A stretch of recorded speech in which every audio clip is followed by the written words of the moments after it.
Welcome to Habesha Connection. I'm your host, Sam, aka Sam Fitness. We've got another show for you, another special guest today. This guy I've known for a while. Actually, he was the first Eritrean comedian in London that I met. So let's welcome, first of all, Abs. Welcome to Habesha Connection. Nice one. Thanks for having me. Finally, I love we got the name, here. fam. Habesha Connection. Yeah. That made me laugh still. Yeah, go on, guys. That's a mafia thing. It's you was actually the first Habesha stand-up comedian. Yeah, that's nice to hear. You yeah, know? that I met in London. Yeah, I think I might have been. Yeah, you're the first one. Yeah. I can't remember. No disrespect to anyone, but I don't remember. Yeah, no. Yeah, welcome to the show. How you been? Nice one, bro. I'm good, man. I'm alright. Still doing comedy and that. What's happening? Boy, it's been doing shows, bits of stand up here and there. Obviously, coming back from lockdown. Did a drive-through, like first time ever doing a drive-through comedy show. Mad experience. Yeah, that'd be mad. Full me to like 250 cars and that. Wow, that's You know what I'm saying? yeah. People laughing, but not laugh. You can't hear the laugh. They're beeping. But you can't hear them. Yeah, you can't hear them laughing. You can just hear them beeping, innit? Yeah. You're like, and obviously, like I've come from a delivery background, fam. So when man's beeping, that's beef, innit? So it was hard to like get around that. They're actually laughing at you. They're not actually trying to tell you to get out of the way of that. So that's a bit mad, but yeah, it was a crazy experience. That's through lockdown. So that was wicked. possible. But what I wanted to get into is how, as an Eritrean guy, how did you get into comedy? You know what? That's all right. So obviously, as Eritreans, we ain't got perfect families. I'm looking at the camera with that. We ain't got perfect families. So obviously, all the drama that man grew up in, I'm not gonna lie, all the drama, everything, the madness that we grew up in, man will make jokes in school and things like that to kind of shield it away, to kind of hide what man's really going through. Do you know what I'm saying? So at the beginning, it was like a mechanism, but then as I got older, it started to become a thing. Like people started to, I see people enjoying it. Do you know what I'm saying? I'm making people feel happy and that, and it was a great feeling. So, a few friends of mine, their family was like, when I was 17, they were like, "Abs, you got to do comedy." I think I was like 16. They were like, "You got to do comedy." And I tried it, and it went really well. Surprisingly, it went well, and from there, I just had a taste for it, and I was just like, "Yeah, this is amazing." Man. Was there a moment you thought, you know what, this is what I enjoy? Yeah, well, that's what I'm saying. I kind of felt it a bit early.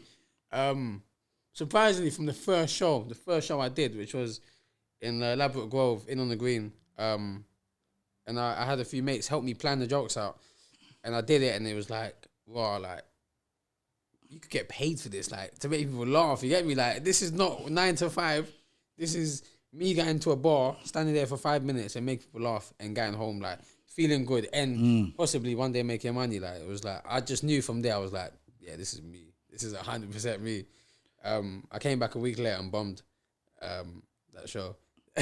So it. no, just hearing you saying it helped you. Like, if you have a family problem, you use it as a mechanism. Yeah. How, elaborate a little bit on that for me. It's obviously like with Eritrean families.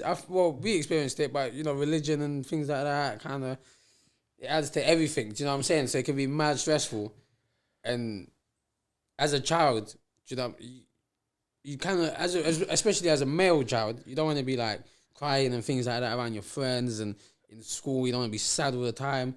For me personally, I don't want to be that. I'm an outgoing person, so what I actually did was I just found making people laugh, making other people laugh was like my thing of like, firstly, you don't know what I'm going through. Like, I'm always laughing, and no one knew what I was going through. I did it so well until like college, until people started realizing actually, maybe he's using it as a mechanism, but.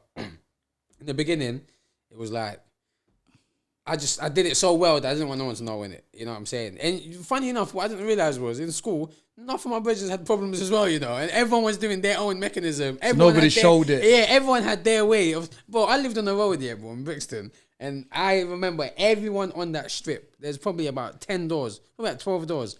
Everyone had their problems, bro. Everyone, and it was mad because we all helped each other out. Do you know what I'm saying? Man will get locked out of their house because the madness man come stay with us and sit with us for a bit. Wait till it was everyone helped each other, but we was all like having our madnesses. But I guess you kind of self-conscious, like you feel like for a moment no one else can be going through this, or no one else understands what this is. So I used comedy to kind of mask it at the beginning, to mask it and to make other people never feel what I'm feeling. You know what I'm saying? That's That's one of the main. So you want to give people that feeling that what you're not getting, so you want to make them feel happy. Yeah, like, you know, without knowing whether they're going through the same things as me. Just if you're feeling, just never be miserable because it sucks. Like, I know it. When I leave school or something, it sucks at home, innit? Do you know what I'm saying? And I've got no one to entertain. I now have to bear the pain fully. Do you know what I'm saying? I got to deal with it as a child. I got to deal with it. But when I'm at school, I'm away from that. I can be me, cheerful guy. Do you know what I'm saying? Making jokes, nice, and I loved it, bro. Making jokes at school, I loved it. It was fun, like. No, it's a great way of seeing it. I can like see person. it how you used it. Yeah, it was mad. To divert a lot of problems away from your brain and just use it as a comedy. Definitely. And yeah, it just worked. It seemed to have worked. And from that, I just fell in love. I actually remember someone saying to me, Abs, man, I want to live your life. You're always happy. And I laughed in my head. I was like, this guy has no idea. Nobody knows what goes on in your head. Yeah. No, but I've done it so well that he has no idea that that's the case. Do you know what I'm saying? I've achieved what I wanted to achieve. To not, because not, you know, like when you go in the room and you're miserable, yeah, bro. And everyone else in a good mood, you go in the room and you're you bring everyone down, you know. Yeah, fam. absolutely. And no one likes you, fam. I'm like, no one, fam. That's true though. Like I've had someone come in like, I'm not in the mood. I'm like, well, get out of the room then, bro, because I'm in the mood, G. You're messing up everything for me. So I never wanted to be that guy. Do you know what I'm saying? I want to go in that room and be as cheerful, if not like as cheerful as everyone else, if not like bring even more joy. Yeah, so like, you want to inject that happiness to others. And that's how I'm remembered most of the times. When I leave a room full of people that I've never met, and I spend a considerable amount of time in that room, let's say 5-10 minutes, I can guarantee I will leave a good impression on most of the people, like as in like a joyful. Yeah. And that's just the natural thing I do, like, do you know what I'm saying? It's like to leave a good feeling. That's a great way of looking at it, though. Like, so. No, that's wicked. But as an Eritrean, how was it for you then to do the comedy? Because you're not doing it in the Eritrean community, you're doing it out there. Nah, doing it outside. So obviously, because I started when I was like 17, I probably started doing it properly when I was like 19, where I'm like going to shows now. I wasn't living at home at the time when I was 19, so I wasn't around the Eritrean community anyways. I was around like my Caribbean friends, or majority just my Caribbean friends, really, like Caribbean African friends. So I didn't feel like, oh, well, they're not going to accept me for this. You know what I'm saying? They're the people that I'm really proving myself to at that time, was my friends. I didn't have my family there with me. So I'd never felt the pressure of being an Eritrean comedian. So you felt more comfortable outside the community than inside the community? I can imagine it probably would feel mad if I was within the Eritrean community trying to be a comedian within that, like, because I know religion will stop it, education will stop it. Do you know what I'm saying? Who are you going to be? You know, I want you to be a pastor, a lawyer, a doctor. These three, like, you know, this is unrealistic. It's not going to happen to me. three things I definitely won't do is be a pastor, lawyer, and doctor. So I smoke weed. I'm a comedian, bro. You get me? Like, deal with that. You're not going to edit that. I don't know, but that's me in it. You get me? So, but obviously, our parents won't accept us. Like, they'll pretend like they won't accept us. Do you know what I'm saying? They'll pretend like, oh, that's not the key. That's not the, you know, if you're not doing that, we don't want you. But I'm telling you, if man decided to start doing porn, if I said I'm doing porn, right now, yeah, I got the biggest dick, I'm blessed, I'm doing it, yeah. My mum will be so disgraced to me, yeah, bro. But when she sees the millions, fam, she'll be like, my son, big dick. How are you changing, fam? You get me? But it's the millions, bro. I'm telling you. So it's about the money. Money, fam. Deep down, it's the money, bro. They don't care. Like, they're liars, fam. Yeah. Drill mums as well. Same with the drill mums. You know, their kids. You know, making drill songs, talking about stabbing, shanking man up, fam. Yeah. Things that, you know, a parent would never condone of. Yeah.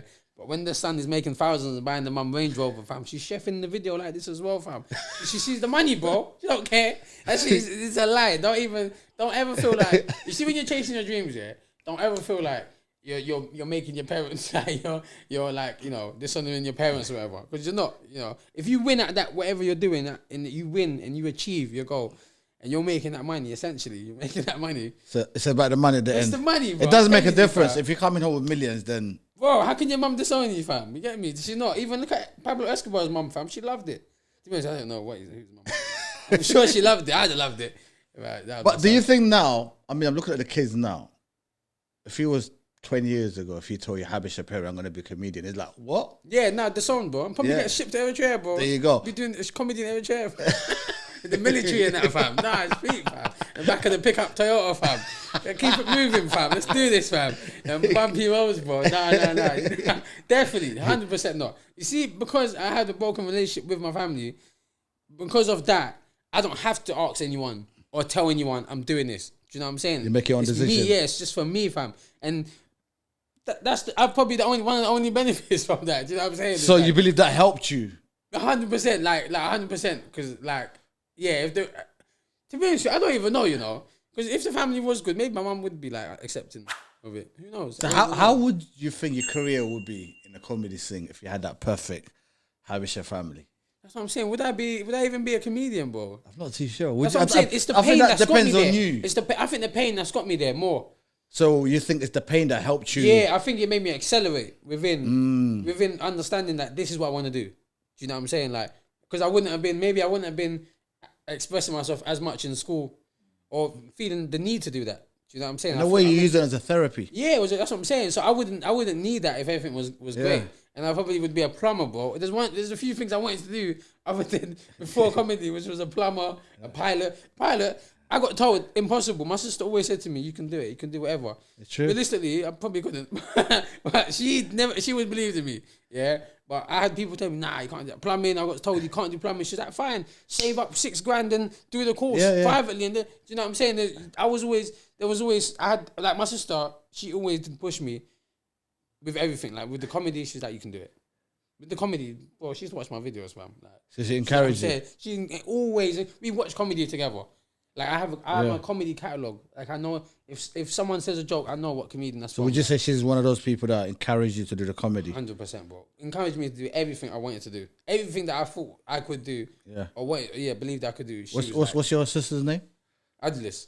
Give it to Adlis, bro, man. Big up, we need someone that encouragement that gives us respect to Adlis. That was serious, man. So she pushed me all that stuff. Like it was crazy. So with the comedy, really did push, man. Watch man's videos and that as well. Like it's mad. Like I wouldn't even think. Because you know what it is? There's a lot of people, for example, don't know that you're Eritreans, or I'm sure they'll come. Bro. Yeah, and they will go to a comedy show.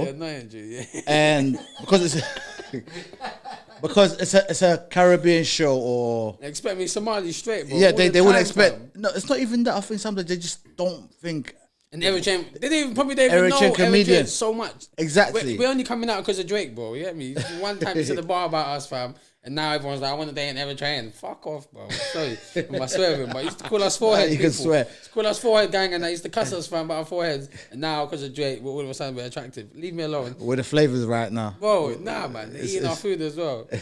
Stop the white people from eating our Eritrean food. What do you think? How much support do you get from our community? I get it mainly from your age group.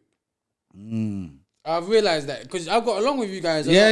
It's like you guys get the rawness as well of like my personality. I just because we understand. Yeah, like I'm pretty sure you remember me like throughout going to weddings and things like with you guys and just having like the most fun and being able to be myself. You know what I'm saying? You guys booking me for shows. Yeah. You guys booking me for shows. But yeah, I'm not sure if my generation get it or get me as much. How is it the exposure or? I don't know. Because you know what, looking at it, exposure. I don't know. You're not a person to go out there to say I'm Eritrean. I'm abs. Yeah, that's how it should be. Yeah. You know what I mean? Abs the truth. Because sometimes maybe we should have more exposure for you as an Eritrean. Yeah, I mean to see. You know what? If I could break into the Eritrean market, that's another big market to be in. You know any support is support. And at the same time, as well. You could be inspiring the next generation. Yeah, definitely. You know? Definitely. I don't know how to appeal to the Eritrean. What would you like? Is it hashtags or something? Am I doing it wrong? Habesha, I don't know. Let's find the hashtag. Zigny in that.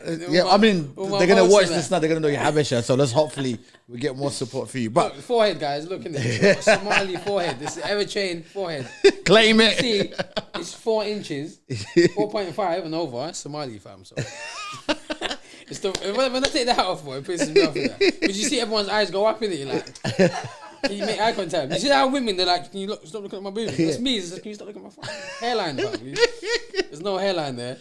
I used to have one. But how, if someone asks you now. I know you got one under your hat as well. Of course, bro. How can we support? How? I don't know, bro. I genuinely, you know what, I genuinely don't know. Because you know what it is? Yeah, but I'll tell you what it is. When I go to certain, like, comedy show, I see certain if you're from Jamaica, you got a Jamaican crowd coming and support you. I would love to see that, having the Habesha community come and support on those shows. I don't know what I mean? I think you guys got to change. Like, not your generation, but I think we have to change the people, like Eritrean people, like, do you know what I'm saying? Because there's a lot of like this gossiping thing, and it all just plays a huge effect. I don't know. I feel like it plays a massive part. Sorry, this whole like gossip culture within the community, and like, you know, that kind of stops people supporting, because it's more like people just talking about each other rather than like bigging up each other. And, you know, when I started the comedy, I know I had a lot of Eritrean people look at me like, you're nuts, isn't it? Yeah. Like, you're mad, bro. But you know what? That could be maybe you're doing something that they want to do, but then they don't have maybe the dareness to do it. It might be that. I don't know. I just felt like it wasn't. I did notice that within my generation that it wasn't something that was normal. A lot of people were going for the medical stuff, and, you know, the lawyer. They were actually aiming for that, and I saw a lot of people around me doing that, owning their own businesses, and I kind of felt like, oh, maybe I'm not. What I'm doing is not really accepted here. All right, let me just go find whoever does accept it, rather than trying to prove myself to these. So did you feel that really doing it over there instead of the Eritrean community, you felt more accepted? I felt more accepted, yeah. Like, there was no like, get me, man didn't say to man, oh, you're the first. No one was telling me where I was from. Man was telling me you're just a comedian. But to me, you know what? This is one of the reasons we have a show like this called Habesha Connection. Yeah, because to me, you're one of the first person, if you look in 10, 20, 30 years, if you're going to look back, there might be more Habesha comedians come through. Maybe, you're the first, and I'm sure a lot of show you go to, you know how it is when you tell them Eritrean, some people don't even know where it is. No, so you're opening doors for the next generation. So that. you might not feel it right now, but this is what I believe we should give people the flowers now. You know, because people don't understand sometimes what it takes to go to those shows, to open doors. I'm sure you went through a lot.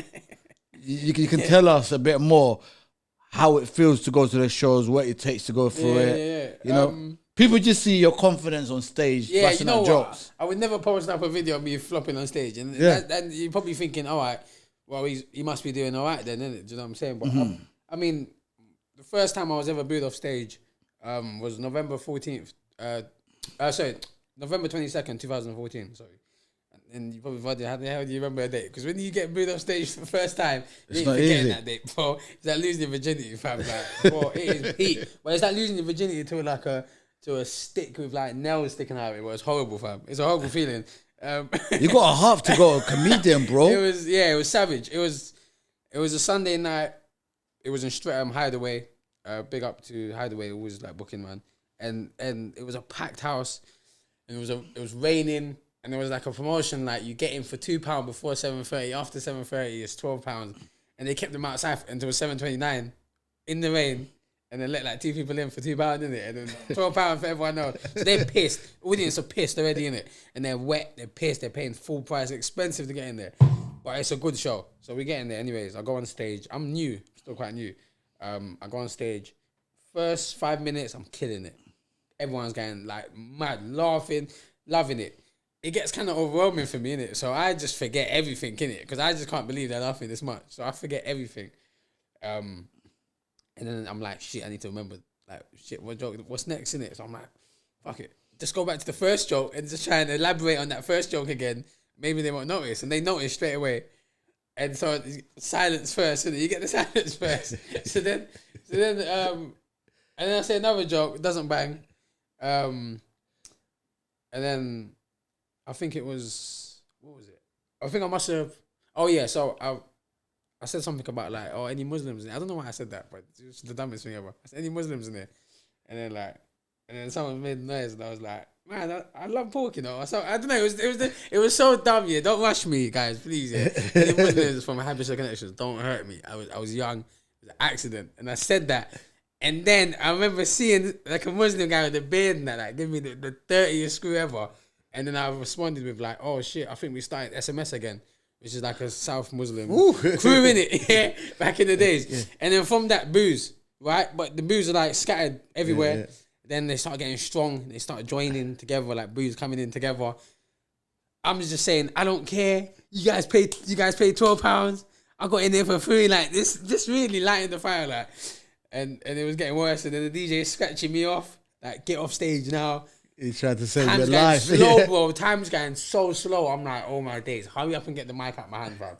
Like, and then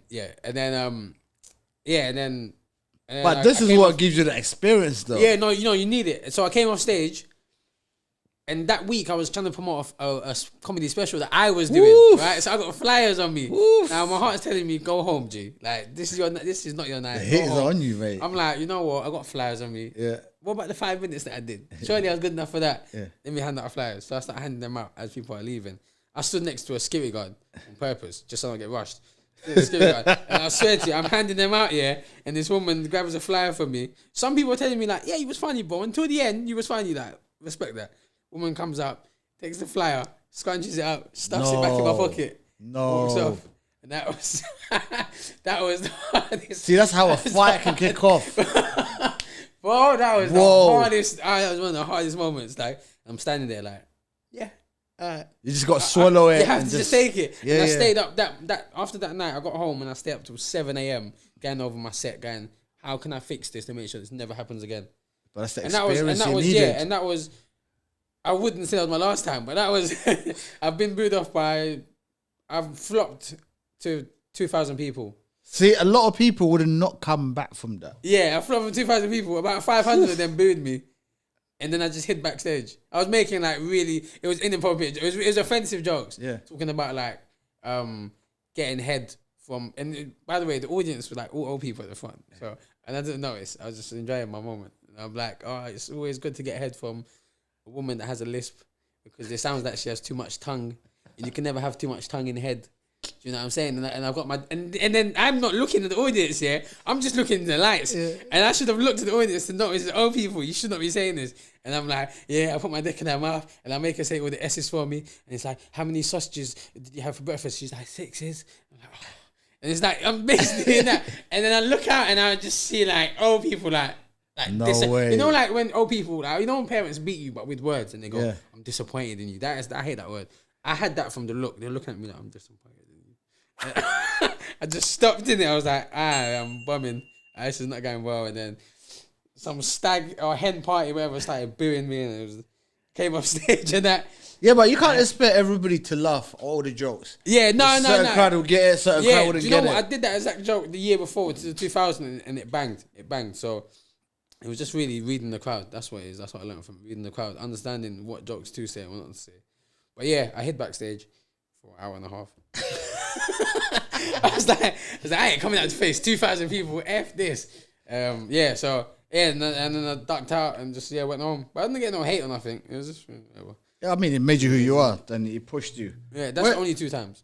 Only 2 times. Well, but I mean, there may be more to come because it's comedy. You never know. Yeah, of course. I mean, isn't that part of the game though? It's 100%. It's like being a footballer. You're not gonna have every day a banging game. Yeah, you can't always score a goal. Do you know what I'm saying? So, exactly.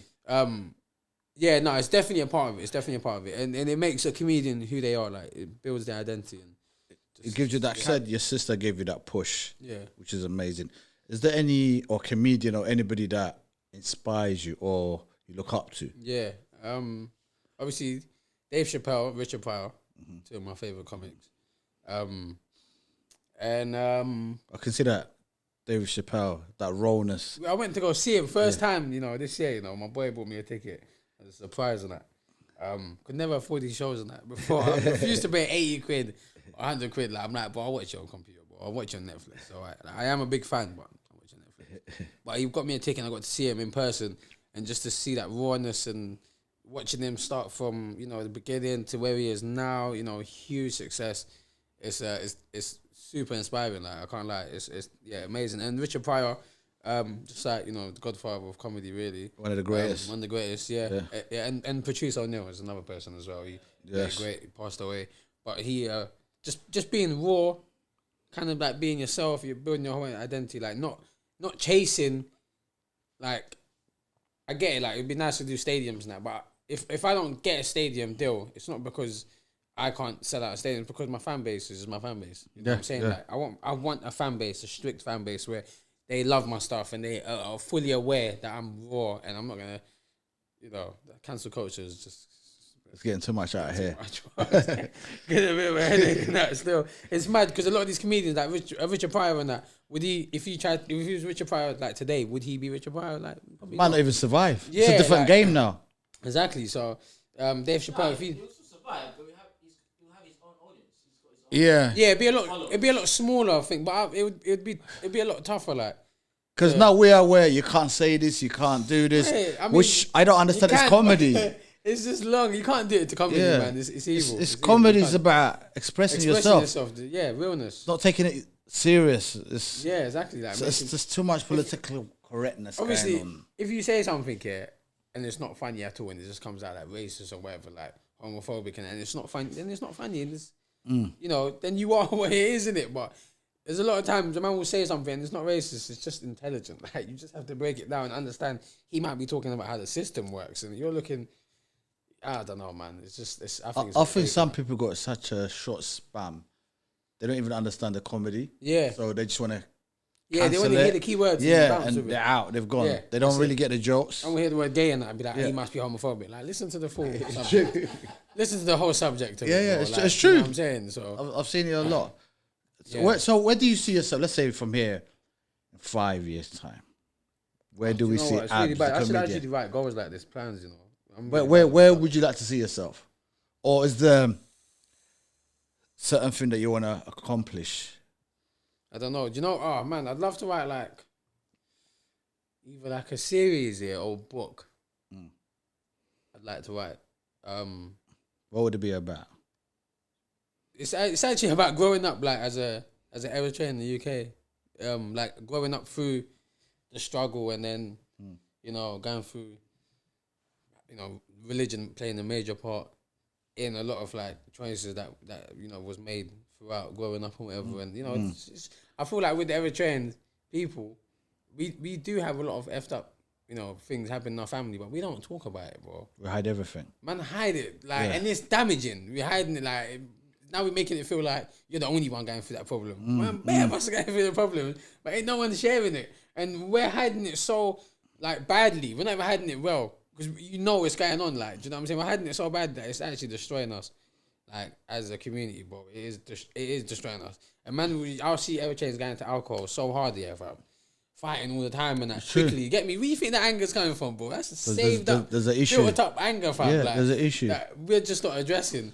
So yeah, I just feel like that's I don't know. So I'd like to write a book to kind of talk about that, kind of explain that, of like just being able to open up about those things that I went through, because I never felt like I could, even like, I'll be honest with you, right? I know I'm kind of going off the topic a little bit, but I remember even talking to Eritrean people about it, like thinking that they're understanding, and they just gossip, bro. Man, hear it come back to me, and I'm everything's like, gossip. I literally just told that person that, and it's come back around to me already.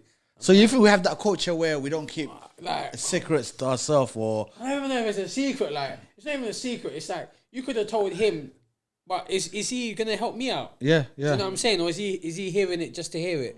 So now he's gonna go gossip. No one's coming to help me out. Yeah. You know what I'm saying? So if you can't help the situation, you don't even need to hear about it. Yeah, of course. It's none of your business. Like if you're gonna tell him and he's gonna come to me and go, bro, I got therapy sessions for you, really good. Like I think you should get. Then I appreciate that. Do you know what I'm saying? I'll be like, wow. What's really, stopping us? From what? Going to a therapy and not even therapy, but helping one another and being honest and talk things openly. It's the gossiping, isn't it, bro? Man's afraid, fam. We need someone to start it off. Yeah. You know what I'm saying? But like, I don't know. I don't know, man. I don't know. I would say it's the old culture, yeah. But it with the Eritrean community, it just spreads. It spreads really well. Like it goes to each culture. It never dies out. Do you know what I'm saying? Like even like I'm not gonna say racism, Eritrean community, but just not identifying yourself as black and things like that. Yeah, that spread, bro. It's true. I've never seen it die out. You know, fam. I thought it would have died out by our generation by now, but I still hear it. I've heard it be used on me. Like, do you know what I'm saying? Like, no way. Like, yo, you jamming with them with the black boys and that. I'm like, yeah, bro, black too. G. Like, that's mad. Like, are you? I mean, this is what. How we? You know what? How can we change that with the youngsters, the new rivals, with the new culture, or with those new generation? How can we put the effort or talk things openly without being judged? I don't even know. I'm not gonna lie. Because you know what it is, sometimes No if someone like you as a comedian can talk about things openly. Yeah, I talk about it in my comedy. Yeah, and more Eritrean people say, I think they will feel more comfortable to talk about it. We need someone to open those doors. Yeah, and kind of laugh at yourself. Yeah. That's what I think. The thing is with my comedy, a lot of time when I start, and especially with a new audience, I will make fun of myself to make you feel comfortable. Yeah. First, because I know people don't like laughing at themselves. Do you know what I'm saying? I get it. Like, so I will make fun of myself, my appearances, my how I'm look, my culture. I'll make fun of all of that. Still educate you of who I am. Yeah. But I'll make fun of it as well. And then at the same time, you get an understanding of who I am. And if you can kind of relate to what man's saying as well, you kind of get like, man is speaking about it. Do you know what I'm saying? I'll do it. I've spoken about problems. I've spoken about my mum wanting expectations and things like that. I've spoken about being poor. I've spoken about all those things, bro. Like, I'm not afraid to do it. I love it. Like, it makes me feel like, you know, I'm not afraid of my identity. Like, And I think that's what we need. And that's what the next generation need. Yeah, definitely. So, you know, we can make people feel comfortable to talk without being judged. Yeah. It's like what you said earlier on, we're afraid to be judged. Yeah. So we're always going to hide it. Do Eritrean people, like, do they have kids at a young age? Is that a thing? It's a good question, because I don't know. There must be. Because our parents had us quite young, didn't they? Our Yeah. parents had us. So now, so like our generation now, so what are we? We're 30, I'm 30. So they've got kids. Have they got kids? There are some got kids, yes. But the thing is, yeah, they're still going to carry on the old mentality, though, of the parents. That's not how they do it. Yeah, it's they meant are. to be washed out. It's meant to be washed out. Like beatings. Yes. Right? Growing up, beatings was a normal thing. Now, it's kind of washed out a bit, bro. Like, it's more of a talking. Like, you get beaten through words. Like, it's, and like, even me, I can't imagine beating my kids, bro. Like, I can't do it. Do you know what I'm saying? I'd rather chat to them and... But this is why it's great to have someone like you talk about it openly. Yeah, it's mad. The more we talk, the more we'll have doors open. The more we'll have a chance to change. Nothing's going to be changed in one day or straight definitely. away. So it's like an onion. You peel it off until you get to the point. So we need someone like you who can come and talk about it openly. Do you know what? And it helps. Stop going to Eritrea every 2 years, bro. You know, that's how you're big. That's how you like still carrying on that old ass culture, fam. Go Eritrea like once, 4, maybe 5 years, bro. Chill out. Bring in the Western culture. Let it wash it out a bit. Going every 2 years, still carrying on that old stuff, fam. Like, that's why, you know, you don't go Eritrea too much, fam. I'm not saying this, you can't go too much, but you're going too much. You're spending too much time there as well. No one goes holiday for 6 weeks. That's not a holiday, bro. That's a stay. You're staying out there. You're living there. So when you're doing that, that's why you're still an older Eritrean, even though you're 30. Do you know what I'm saying? Yeah, you still got the mind of an 80-year-old Eritrean. Yeah. Because you're there. You're still there. So Maybe some people just don't know how to balance it. Some people want to please their parents. yeah, too much. That's what I'm saying. That's what it just is. make money, bro. That's it. Like, you don't even do the pleasing, fam. You can do porn. It's a pressure. videos. You can do It's a porn videos pressure, of that, you know, bro. to please your parents, and where you have Is that certain, Go on. Sorry. certain.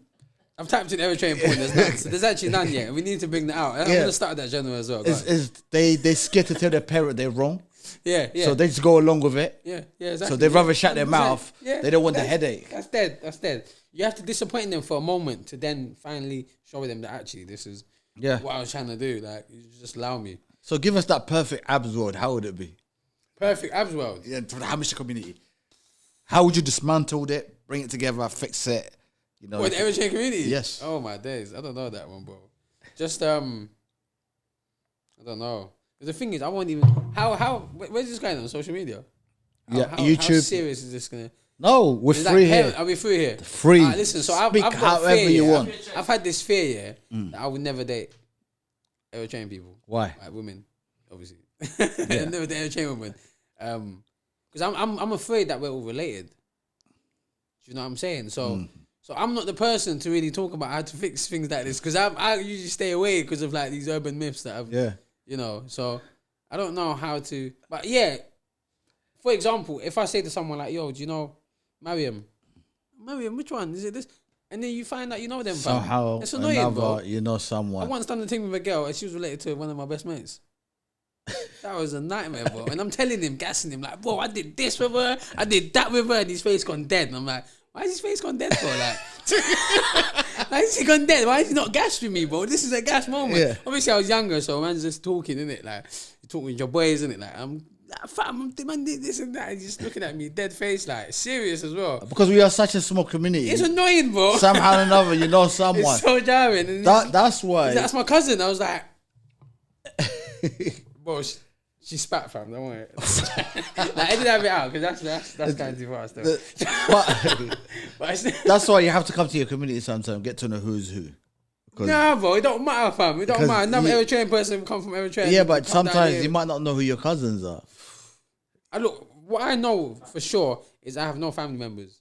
You think in so? UK. That's what I got told. Remember, like back in the days when you were young, some man will come up to you and say he's your uncle. Yeah. You're like, well, you know my uncle, fam. Like, stop trying to kidnap me. Like, my mum told me there's no relatives in this country. How long ago was that? That's what I'm saying, though. Yeah. I don't know, fam. There's always someone arriving. That's why I just don't do Eritrean. That's why I don't do Eritrean. That's why I don't do Eritrean. That's why you got come and see. I can't do Eritrean. Not again, fam. I love Eritrean women. Beautiful women, by the way. You got to do. Women. But the other question I wanted to ask you was, I can't help you. Every time when I go to a comedy show, right, I don't see that many Habesha people go. Yeah. No, do you know what? I've done shows and I've had Eritreans come to my show, you know. But it's not. Well, a big scale. It's still pretty beautiful to see that they've come down. Like, I'll have like 4 or 5 Eritrean people. I got like 2 Eritrean people that are like fixed on coming, and they'll come all the time.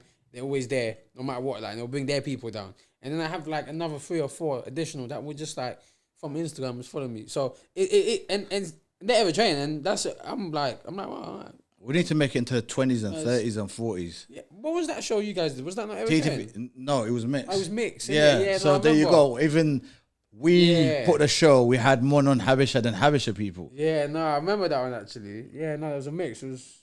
And that's what I mean. When I go to a normal comedy show, you won't see that. You won't see that many Habesha people. Even the ones that are born and raised here. I don't think Eritreans want to have fun, bro. I don't think you guys like having fun, you guys is bare serious. Telling you, it's like your mum telling you, no fun. Doctor, lawyer, pastor, that's it, no fun. You know what, they're right. I think the youngsters are changing now. Nah, not the youngest, fam. Look, when I used to go raving with you guys here, bro, it was like, you lot were just stunters, fam. It was too much for me, and I couldn't take it. Like, I was like, we're stunting too much. This is too much. Like, I'm buying bottles, innit? And I don't even want bottles, fam.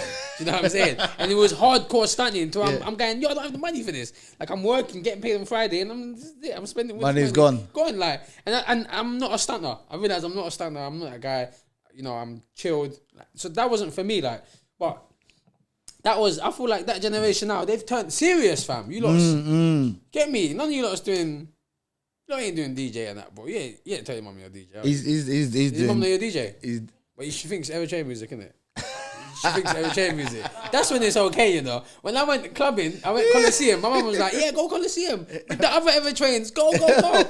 And what is it? But you know what it is? Our parents, they just don't want us to lose that culture. They want us to mix. Yeah. No, they want us to mix with anyone. Yeah. Say that, fam. Like. Yes, it is. But then in saying that, even the Jamaican, the Nigerians do it the same way. But I think we just do it a bit. On another, Jamaican and Nigerians don't do it, bro. Yeah. Like, West Africans don't do it. Caribbeans don't. Eritreans do it in another level. We're like Latinos and that, bro. We're like them, fam. You get me? They stay within their people. Like Asians kind of. Yeah, they're another level. They want validation from white people and that. They're happy to sell us out. But but Eritreans, they stay like stuck within their community, bro. Like, I mean, now we got you, so. And I'm seeing a white girl right now, so possibilities are endless, bro. You get me? I got the whitest name as well. I'm really trying to piss Eritreans off with this one, but I'm being dead serious. She's white, pink nipples, everything, bro. You get me? Like, get me? No bottom lip, bro. Love. I don't love her, but we are seeing each other. I'm probably gonna see her tonight as well. And there's no injure and diss me or nothing in that yard, dude. Where it's just it. Floor of a butter, fam. So you wouldn't like to settle down with a Eritrean girl? No. You know what? I'm not gonna say no. I'll tell you this, yeah. Growing up, I've always said I'm not gonna do something. You end up doing it, and then it ends up happening. Yeah. And I can't just. And there's things like falling for someone, whatever. I've realized I have no say in that, because when the person comes, their energy bangs, wicked sense of humor, they like laughing or whatever. Just a whole different. You know what? You can find someone from your own culture show you I ain't gonna the look. beautiful side of it. I won't look. So we need to bring you back. I'm not gonna look for someone. Someone will come. I would never look for a person. I would love to go to Eritrea with an Eritrean that can show me my roots properly. I would like that. Have you ever been back home? I've been, but a long time ago, 2002. I think last time. Been a while.